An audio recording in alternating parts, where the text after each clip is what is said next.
दोस्तों, प्रतीक यादव के निधन के बाद यादव परिवार से जुड़ी चौंकाने वाली खबर आ गई, जिसमें बताया जा रहा है कि प्रतीक यादव ने अपनी पूरी संपत्ति को लेकर वसीयत तैयार की, जिसमें उन्होंने अपनी सारी संपत्ति दोनों बेटियों के नाम कर दी। और सबसे हैरानी वाली बात यह है कि इस कथित वसीयत में पत्नी अपर्णा यादव के नाम की किसी भी तरह की प्रॉपर्टी का जिक्र नहीं किया गया है। और यही वजह है कि यह खबर राजनीतिक गलियारों से लेकर सोशल मीडिया तक नई बहस छिड़ गई है। लोग जानने की कोशिश कर रहे हैं कि आखिर क्या ऐसी परिस्थितियां थी कि प्रतीक यादव ने इतना बड़ा फैसला लिया। और खास बात यह है कि इस कथित वसीयत में बेटियों की उम्र को लेकर भी शर्तें रखी गई हैं, जिसमें बताया जा रहा है कि जब तक वो बेटियां 27 साल की नहीं हो जाती तब तक उस प्रॉपर्टी को ना तो बेच सकती है और ना ही किसी को ट्रांसफर कर सकती है, यानी पूरी तरह से सुरक्षित रहेंगी तब तक। उसके बाद ही उस प्रॉपर्टी में कुछ किया जा सकता है। वहीं आपको बताते हैं कि आखिरकार कितनी प्रॉपर्टी प्रतीक यादव अपने परिवार को छोड़कर गए। दरअसल प्रतीक यादव यूपी के सबसे बड़े सियासी परिवार से ताल्लुक रखते थे, लेकिन उन्होंने खुद को राजनीति से हमेशा दूर रखा। उनका रियल एस्टेट और फिटनेस का व्यवसाय था और प्रतीक अपने पीछे अपनी पत्नी अपर्णा यादव और दोनों बेटियों के लिए करोड़ों की संपत्ति छोड़कर गए हैं। आपको बता दें कि प्रतीक यादव अक्सर सोशल मीडिया पर अपने फिटनेस से जुड़े वीडियो शेयर करते थे और उनका लखनऊ में एक प्रीमियम जिम भी था, जिसकी मेंबरशिप काफी महंगी थी। इसके साथ ही उनका रियल एस्टेट का भी व्यवसाय था। उनकी आय का साधन बिजनेस और जिम था। मीडिया रिपोर्ट्स के मुताबिक 2024 में जब प्रतीक यादव का नेटवर्थ लगभग 5.5 करोड़ से 7 करोड़ रुपए के बीच था, अनुमानित वार्षिक आय लगभग 1.5 करोड़ रुपए थी। वहीं आपको बता दें कि प्रतीक यादव की पत्नी और बीजेपी नेता अपर्णा यादव ने अपने चुनावी घोषणा पत्र में जो जानकारी दी थी, उसके मुताबिक दोनों पति पत्नी करीब 23 करोड़ की चल और अचल संपत्तियों के मालिक थे।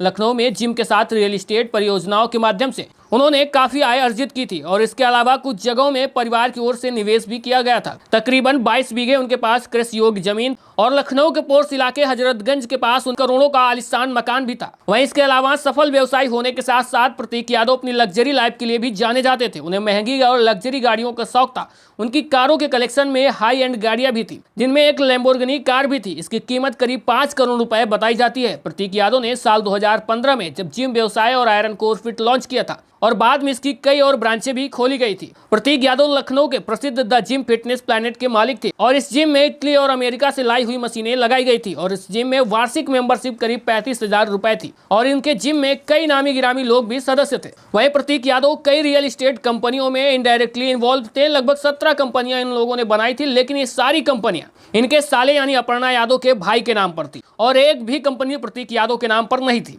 ऐसे में कई सारे सवाल खड़े हो जाते हैं यहाँ पर भी। हालांकि ये जांच का विषय है, क्या कुछ आगे निकलता है वो तो देखा जाएगा। वहीं अखिलेश यादव ने भी एक बात कही थी। अखिलेश यादव ने कहा था प्रतीक यादव की मौत को लेकर, उन्होंने कहा था कि कारोबार में नुकसान होने के संकेत भी दिए थे। और सपा मुखिया अखिलेश यादव ने प्रतीक यादव के निधन के बाद तो उन्होंने कहा था कि प्रतीक अपनी मेहनत से आगे बढ़ना चाहते थे, कभी कभी कारोबार में नुकसान हो जाता है। 2 महीने पहले प्रतीक से मिले थे और उन्हें अपने स्वास्थ्य का ध्यान रखने और कारोबार पर ध्यान रखने की सलाह दी। लेकिन जिस तरह से प्रतीक यादव बिजनेस में इन्वॉल्व थे और उनके नाम पर एक भी कंपनी नहीं थी, सारी कंपनियां लगभग 17 कंपनियां उनके साले यानी अपर्णा यादव के भाई के नाम पर थी। और अभी हालिया में ही खबरें आई थी कि उनका किसी जमीन घोटाले में भी नाम आया था, जिसको लेकर भी खबरें सामने आई थी। लेकिन इसके पीछे राज क्या है ये अभी किसी को पता नहीं। लेकिन जैसे जैसे समय बीतेगा सारी परतें खुलती चली जाएंगी। वैसे आपको क्या लगता है इस मामले की तह की सच्चाई क्या हो सकती है? कमेंट बॉक्स में जरूर बताइएगा और साथ में ये भी बताइएगा कि प्रतीक यादव ने जो अपने बेटियों के नाम प्रॉपर्टी वसीयत करके गए हैं, ये फैसला सही था या गलत? साथ में वीडियो को लाइक शेयर करके चैनल को भी सब्सक्राइब और फॉलो करिएगा। मिलते हैं फिर नई जानकारी के साथ।